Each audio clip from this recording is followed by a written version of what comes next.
to convey the greetings of free people. First, from Christchurch, New Zealand, Dave and Tracy Carter, that lovable flag couple on flag session. They wanted to send their greetings to the NAVA folk.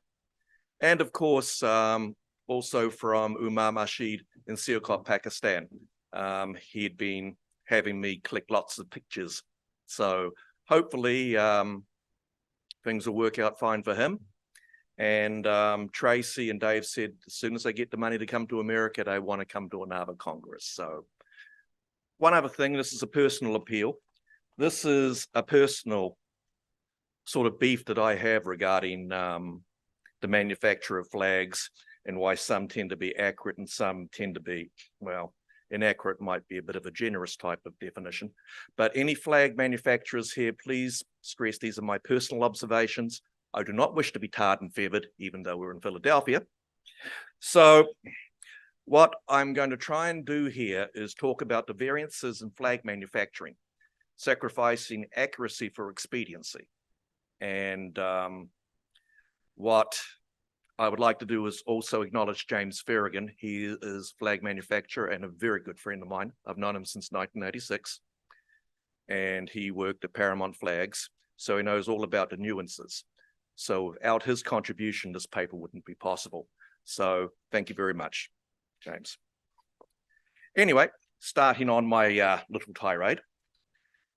As vexillologists, we all take pride in being able to not only identify national and state flags, but also understand the meanings of the colours and emblems upon them.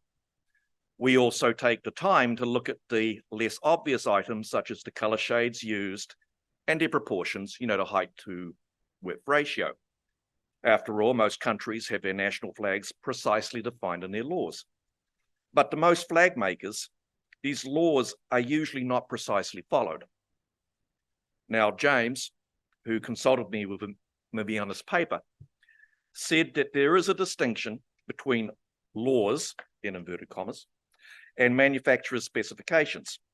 He told me that in his experience, most reputable makers do have specifications where they are known to exist, although they are very assiduous about ensuring that they are current. A good case in point that he told me about was that New York's recent addition of a motto to the state flag. The Annan Flag Company had called him to ask if this addition was real. And when Whitney Smith had shut down his consultancy subscription services, there was no one to fill the void about notifying the subscribers about current changes. So Mr. Ferrigan became their de facto national expert. So he's held in very high regard by flag firms. Also, Mr. Ferrigan had pointed out that there is a very real difference between, as he quoted, the map and the territory, meaning that the law often does not answer mass production considerations. And a good case in point that he mentioned to me is Nevada, when he was engaged by the state's purchasing department to revise and upgrade the Nevada revised statutes and create written manufacturing specifications that would answer the maker's needs. Now, while sewn, appliqued, and embroidered flags are certainly not going the way of the dinosaurs, state and national flags these days are mostly printed, usually on nylon or polyester, and they are specifically aimed at the not-so-discerning buyer. If the flag is recognized as representing a nation or state, then that is deemed sufficient. This means that to maximize efficiency and speed of manufacture and numbers of flags produced to meet demand, a standard approximation of the flag is used, sacrificing the strict accuracy for expediency and economy. This policy, whether motivated by profitability, simplicity, or efficiency, can unfortunately be seen in sewn flags as well. Indeed, the flag's intended use may necessitate having to use such flag variations, which will be covered later in this paper, providing you haven't fallen asleep before then. Anyway, one can then ask, if this is indeed the case, then why should there be official specifications when simply an approximation would do? Indeed, in some countries like the United Kingdom, these variants have been allowed through amendments of their flag laws. or in other countries, just simply tolerated. And since it is the flag manufacturers themselves who are determining all of these variations, let's look at their various rationales for doing so. Whilst there are cases where the variants are made the way they are for more than one particular reason, they can be generally summed up in the following categories: ease of mass manufacture, economy of materials, specific usage requirements, and, use the inverted fingertips again, manufacturers' variations. We will look at these categories in more details. Please forgive me for not having very many slides up. It's just that the 20-minute, I don't want to kind of drag it out too long, but don't worry, they'll be coming up. Anyway, for ease of mass manufacture, well, this type of variant is prevalent in printed or dyed flags. In order to be able to print the flags quickly and in large numbers, the machines depend on standardization to a very large extent. So it's no surprise, therefore, that these flags generally have the standard proportions of 2 to 3 or 3 to 5, depending on standard sizes. Or as printing, I should say, on standard sizes makes it easier for the machines to produce such flags. 5 to 8 ratio is also used on larger mass-produced flags. Now, there have been printings done on 1 to 2 ratio, but their number tends to be much smaller. Now, the advantage is that not only large numbers of flags can be produced using fabrics such as polyester or nylon, as I mentioned, it provides a good medium for textile inks and dyes. Now, of course, these flags tend to degrade quicker in ultraviolet light, but with this type of manufacture, the low cost means that buyers can more easily purchase replacements of these types of flags. Now, Mr. Ferrigan does point out that while printing flags gives an economy of scale, they do create other problems, scaling different types of both flags and their emblems, or those flags where emblems are required. In other words, do they make a full flag print including the emblem, or simply print the emblem separately for insertion into the field? In other words, sewing them directly onto the flag. This to a large extent depends on the geography of where they get their orders from and the frequency of orders. So here's a good example. Well, category 1 also economizes on the cloth used, nylon rather than wool bunting, or polyester rather than nylon, colors and the like. A good example of this rationale of economy of materials can be seen in the sewn US flag. Now, this kind of, you can see it's very commonly available in flag stores. US flags are officially supposed to have proportions of 10 to 19. Yet the sewn US flags are made in those other proportions that I mentioned, 2 to 3, 3 to 5, or 5 to 8. This is because these sizes were industry standard long before the promulgation of the official proportions. Also, as you can see, the star's diameters can be generally smaller than the specifications. These proportions do save on red and white cloth and in the amount of embroidery used in the stars. In addition, star patterns on sewn US flags have been simply printed, thus forming a hybrid of printed and sewn elements. Plus, I've encountered US flags with square rather than rectangular unions. Economy such as this means that the manufacturers can make more flags with less material than would otherwise be required, thus improving their profit margin. And this can also be seen in state flags. This is a picture I took when I was doing trucking. This is an 8-foot by 12-foot Arkansas flag flying outside a business, which had the central emblem, this is a sewn-on one, much smaller than what would be seen on the official specifications for the state flag. The diamond tips are supposed to be a lot closer to the edges of the flag. So it was pretty clear to me that this emblem was meant for a flag of smaller size. But in order to economize the manufacturer, the emblem was sewn onto the largest flag, thus eliminating the need to print larger emblems. Now, while in most states the official specifications do not allow for this, in other states like Nevada, the use of smaller printed emblems is addressed and permitted. This practice has also been applied to national flags. Like in this example, this is a East German-made Mongolian flag over my collection. You can see that the Suyonbo emblem, I hope I got that pronounced right, is printed on a red piece of nylon, then sewn directly onto the flag. Now, economical usage of materials in this manner does save on production costs. But you can see that the size of the piece was clearly meant for a smaller size flag. You'd look at official specs on this flag, and that would cover a lot more area. And of course, with outside elements deteriorating the color of the piece faster than the fabric that it was sewn upon, it shows this particular shortcut to practice all the more clearly. So as you can see, economy, or just plain laziness, is the motivating factor for getting this flag out. Now, the third category is the specific usage of variants. Now, flags meant for both outdoor and indoor usage may have to go outside the official specifications due to practical necessities, in particular outdoor flags. Now, as you know, flags are ephemeral in nature, and the longer the length of the flag, I'm talking about not length of time, but length of length, the more quickly tattered it gets in strong breezes. Plus, the deterioration of colors and fabric integrity accelerates in various weather conditions.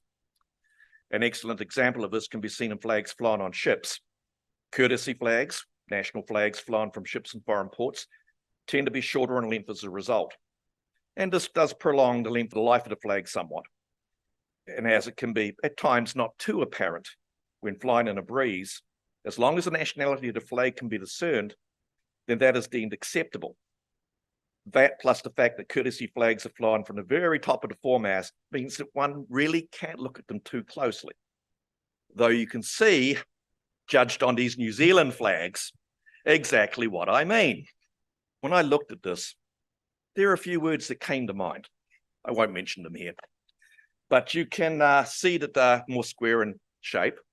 You can see a good example, the one in the top center, of it taken from a longer flag and stitched into a smaller area. Of course, they put the flag layout back at the front. And you can note very clear all of the inaccuracies you see here from the official specs.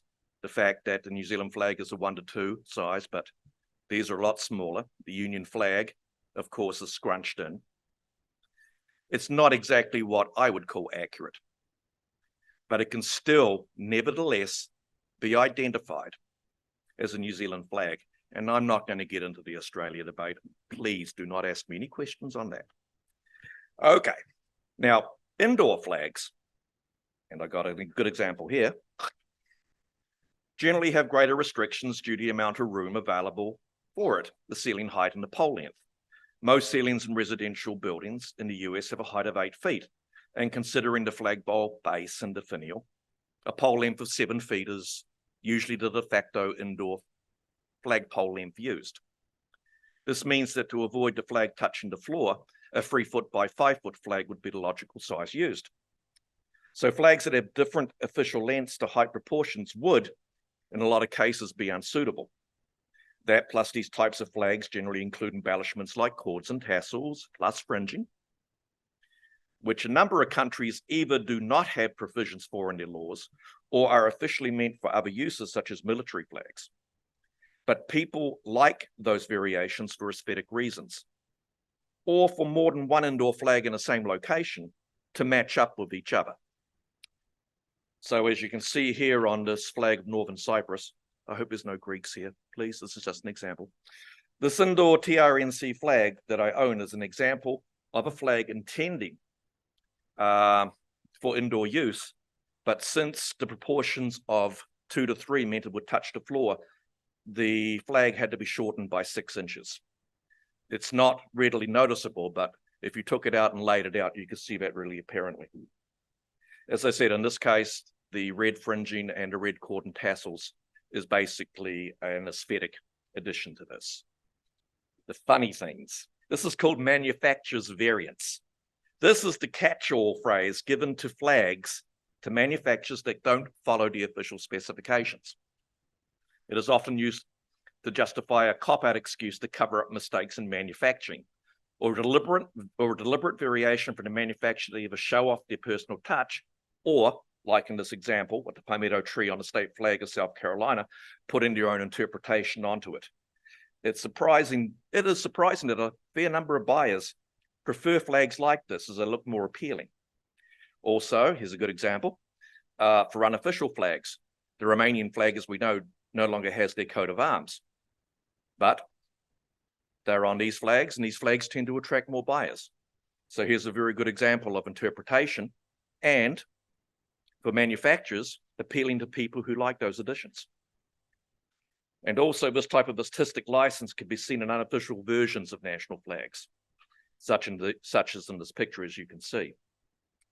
Now, accurate flags or G-spec flags are available, but they do tend to cost more money.